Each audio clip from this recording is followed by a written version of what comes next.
Baik, Assalamualaikum warahmatullahi wabarakatuh. Selamat pagi kepada siswa kelas 10 MIPA. Kita masih berada pada pembahasan materi bab keempat, yaitu gerak lurus, di mana pada video kali ini kita akan membahas dan mempelajari materi ketiga, yaitu tentang gerak lurus berubah beraturan. Baik, langsung saja kita mulai pembahasan materi tentang gerak lurus berubah beraturan, atau yang kita nanti singkat menjadi GLBB. Kita mulai dengan konsep gerak lurus berubah beraturan. Kemarin sewaktu materi sebelumnya kita telah membahas gerak lurus beraturan. Pada materi ini ada perbedaan dengan materi sebelumnya yang mengenai GLB. Nah, GLBB itu adalah gerak benda yang lintasannya lurus tetapi dengan percepatan atau perubahan kecepatan yang konstan. Kalau kemarin itu yang besaran konstan adalah kecepatan, tetapi pada GLBB ada yang besarnya konstan itu adalah percepatannya atau perubahan kecepatannya. Jadi stabil, tetap seperti itu. Saya berikan contoh, ada sebuah pesawat tempur ini yang lepas landas dari geladak sebuah kapal. Ini kalian bisa lihat di sini ada percepatan sebesar plus 31 meter per sekon kuadrat. Ingat ya, percepatan itu satuannya meter per sekon kuadrat, tetapi kalau kecepatan meter per sekon. Kita bisa lihat ini menunjukkan pesawat ini bergerak lurus berubah beraturan karena lintasannya lurus dan perubahan kecepatannya stabil. Artinya dari detik ke 0 lalu dia jadi 31, lalu detik kedua jadi 62. Ya, jadi perubahannya itu 31. Ya, perubahan kecepatannya stabil atau konstan. Itulah yang disebut dengan konsep GLBB. Ya, ini contoh realnya. Next, saya akan kembali menguatkan kepada kalian tentang percepatan atau yang disimbolkan dengan A. Jadi kemarin waktu materi sebelumnya kita sudah membahas bahwa percepatan itu adalah perubahan kecepatan dibagi waktu. Nah, ini akan menjadi penekanan bahwa perubahan kecepatan di sini yang kita maksud sebagai konsep percepatan. Perubahan kecepatan atau percepatan itu dapat berupa pertambahan besar kecepatan, artinya kecepatannya senantiasa meningkat, atau yang disebut dengan dipercepat. Nah, dalam kondisi ini, itu tanda percepatan bernilai positif atau bisa ditulis plus nilainya gitu. Jadi misalkan plus 21 tadi misalkan, atau plus 31, nah itu. Jadi ada nilainya plus 5, nah seperti itu. Lalu dapat berupa pula penurunan besar kecepatan atau yang disebut dengan diperlambat. Jadi bisa juga perubahan kecepatan itu kecepatannya berkurang. Nah, kalau seperti itu disebut diperlambat. Sehingga tanda pada percepatan bernilai negatif. Misalkan negatif 2 meter per sekon kuadrat, nah, negatif 5 meter per sekon kuadrat, seperti itu.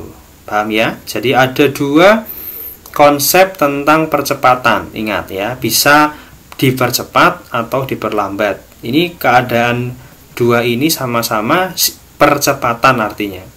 Ya, memang banyak menimbulkan kebingungan, tapi yang disebut percepatan tuh memang dua ini, bisa dipercepat, bisa diperlambat. Jadi tidak ada perlambatan ya, memang konsepnya itu percepatan dan simbolnya sama-sama A, tapi tadi percepatan itu bisa positif bisa negatif, seperti itu, tergantung keadaannya. Oke, paham ya? Next, sekarang kita akan masuk kepada pemahaman tentang grafik pada GLBB. Yang pertama ada grafik posisi terhadap waktu.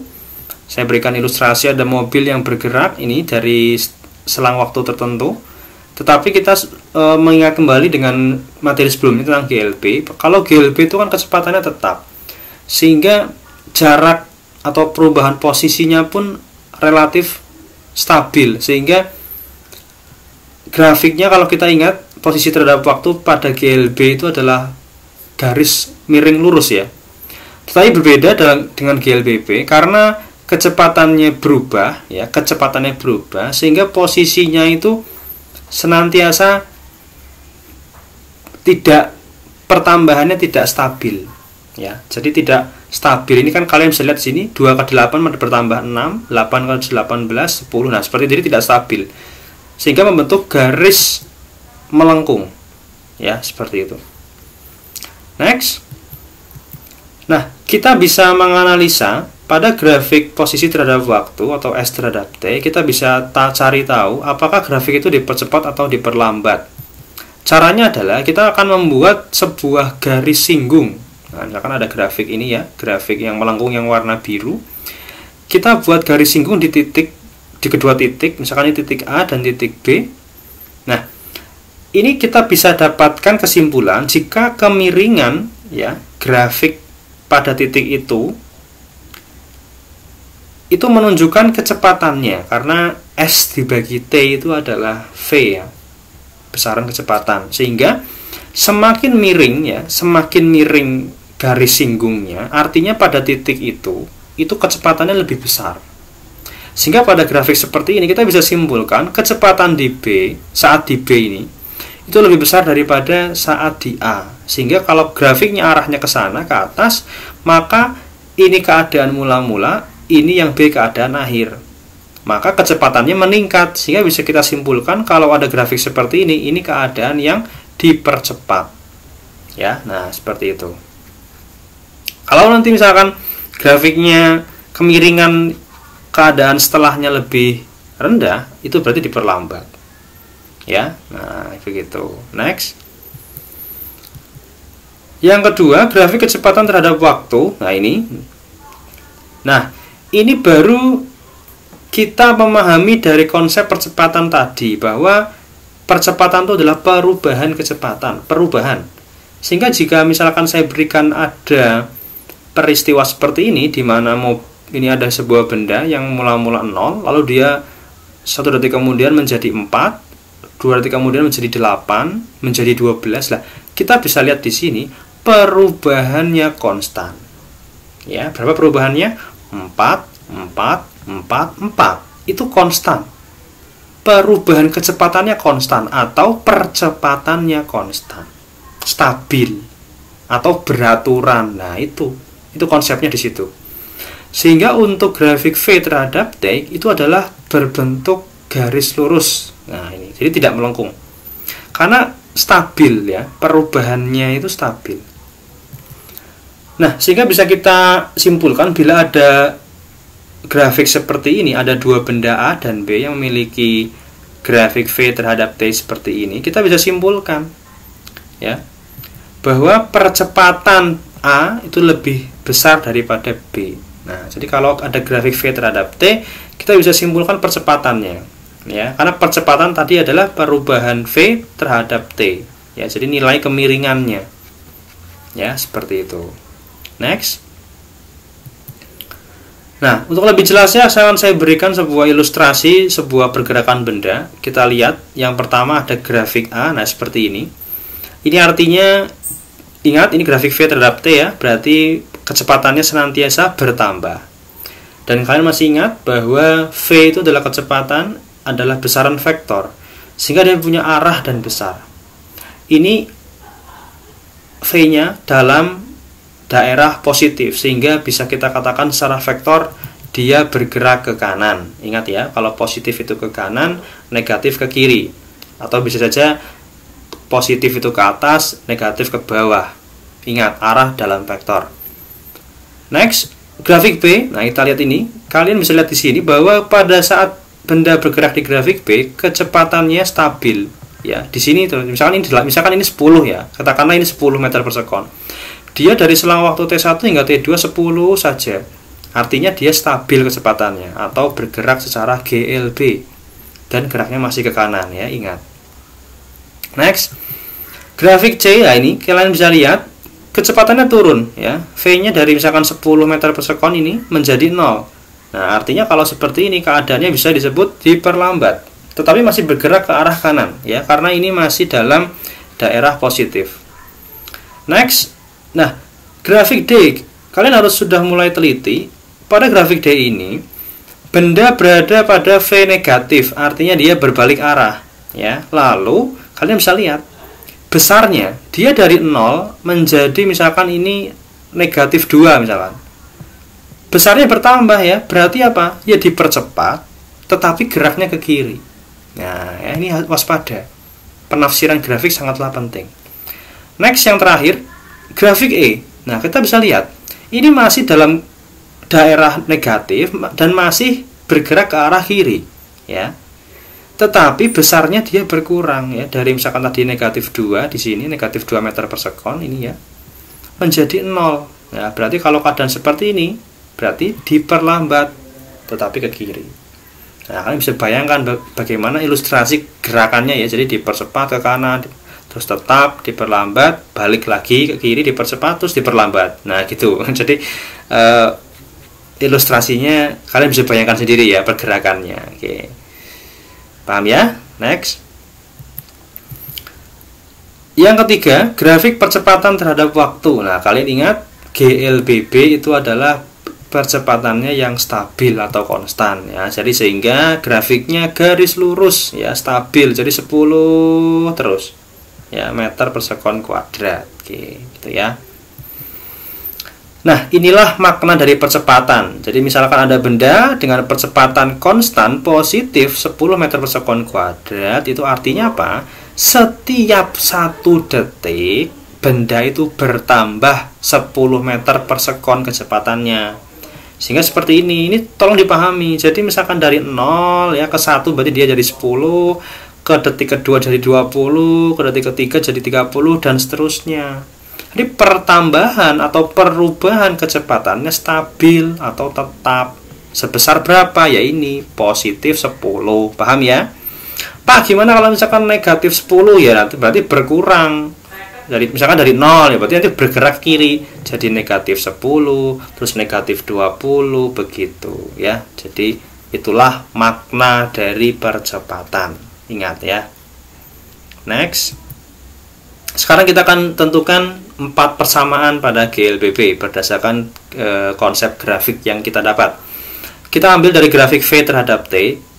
Nah, luasan grafik V terhadap T, ya, ingat, V percepatan terhadap waktu itu adalah perpindahan atau jarak.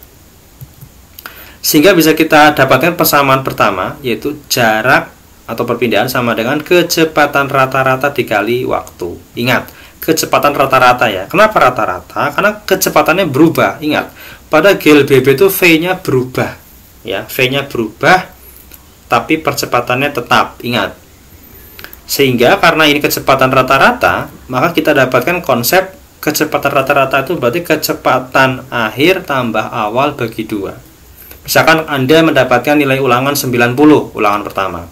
Ulangan kedua mendapatkan nilai 80. Berapa rata-ratanya? Berarti tinggal 90 tambah 80 dibagi 2. Begitu, paham?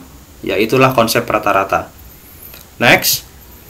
Kita masih ingat percepatan itu adalah perubahan V dibagi perubahan T, ya. Ini di materi sebelumnya sudah ada. Sehingga bisa secara matematis ini kali silang, kita bisa dapatkan VT sama dengan V0 plus AT. Ini persamaan 2. Keterangannya bisa kalian baca sendiri. Dan tolong dipahami lagi bahwa A atau percepatan itu bisa tandanya positif atau negatif. Ingat, positif jika dipercepat, negatif jika diperlambat. Oke, paham, ya? Next. Kita berangkat dari 2 persamaan tadi, sehingga kita bisa modifikasi, ya. Ini uraian matematika. Saya rasa kalian bisa pelajari sendiri. Maka kita akan dapatkan persamaan 3, ya. Untuk mencari perpindahan atau jarak F0 kali T plus setengah AT kuadrat. Ingat, ya. A-nya tandanya bisa positif, bisa negatif, tergantung fenomenanya, dipercepat atau diperlambat. Sama juga kita bisa mendapatkan persamaan lain dari persamaan ini 1 dan 2. Kita bisa dapatkan persamaan keempat. Nah, VT kuadrat sama dengan V0 kuadrat plus 2AS. Nah, ini kalian bisa pahami penjabarannya, tetapi tolong lebih ditekankan pada persamaannya saja, ya. Karena 4 persamaan inilah yang akan membantu untuk menyelesaikan soal-soal dan kasus masalah di GLBB. Nah, contohnya seperti ini. Ada sebuah grafik V terhadap T, ya. Ini menunjukkan pergerakan sebuah benda di mana V ini jika ditanyakan jarak yang ditempuh, ya. Jadi ditanyakan jarak yang ditempuh setelah 10 detik. Solusinya adalah kita bisa melihat di grafik ini bahwa angka 4 ini, ya 4 dan 8 itu adalah V0 dan VT, di mana V0 itu adalah kecepatan awal, ya ini V kan kecepatan ya. 8 itu adalah VT, kecepatan akhir. Nah, dari dua data ini ya, 4 meter per sekon menjadi 8 meter per sekon, dia membutuhkan waktu berapa? 2 detik. Sehingga dari data ini kita bisa dapatkan terlebih dahulu percepatannya ya. Jadi kita cari dulu tuh percepatannya, karena pada GLBB itu percepatan adalah kuncinya. Yang kita harus mencari terlebih dahulu percepatannya. Dengan persamaan ini kita dapatkan, oh ternyata benda ini percepatannya sebesar plus 2 meter per sekon kuadrat. Stabil ya, konstan, karena ini kan pembahasannya GLBB, jadi dia stabil. Berarti nanti setelah detik ketiga berapa berarti? Kecepatannya menjadi 10 ya, begitu, karena stabil pertambahannya 2. Detik keempat jadi 12 ya, paham ya? Nah begitu. Lalu yang ditanyakan adalah jaraknya. Nah jaraknya pada setelah menempuh 10 detik ya, kita bisa menggunakan persamaan ke nomor 3 ini ya, nomor 3. Nah kita dapatkan V0 nya ada, kecepatan mula-mulanya ada, waktunya setelah 10 detik, percepatannya sudah kita cari tadi ya, plus 2 ini. Nah, lalu tinggal dikali saja, kita dapatkan 140 meter. Oke, paham ya? Nah, itulah materi dan pembahasan tentang konsep-konsep pada GLBB. Selanjutnya silakan kalian kerjakan seperti biasa. Soal nomor 1 ya, ini ada sebuah fenomena di mana Santoso ya mengendarai sepeda motor. Lah ini dengan percepatan tetap. Ini kuncinya dari fenomena GLBB itu ini ya, percepatannya tetap. Lah ini ya, ada dua penampakan speedometer ya. Jadi ini keadaan awal dan keadaan akhir. Nah, silakan dicari tahu. Ingat ini satuannya dalam kilometer per jam ya. Silakan kalian rubah menjadi meter per sekon. Nah, pertanyaannya percepatan ya. Nah, percepatan motornya Santoso berapa? Dan yang terakhir nomor 2, ini ada sebuah kasus. Silakan kalian analisa dengan persamaan GLBB tadi ya. Ada 4 persamaan, kalian bisa gunakan yang mana yang cocok untuk menyelesaikan masalah ini. Baik, silakan materi GLBB ini dipahami dengan baik ya, pelajarilah dengan semangat, jagalah kesehatan selalu. Semoga materi ini kalian bisa paham dan juga dapat membuat kalian menambah pengetahuan tentang gerak lurus. Oke, seperti itu. Terima kasih, selamat mengerjakan dan selamat belajar. Assalamualaikum warahmatullahi wabarakatuh.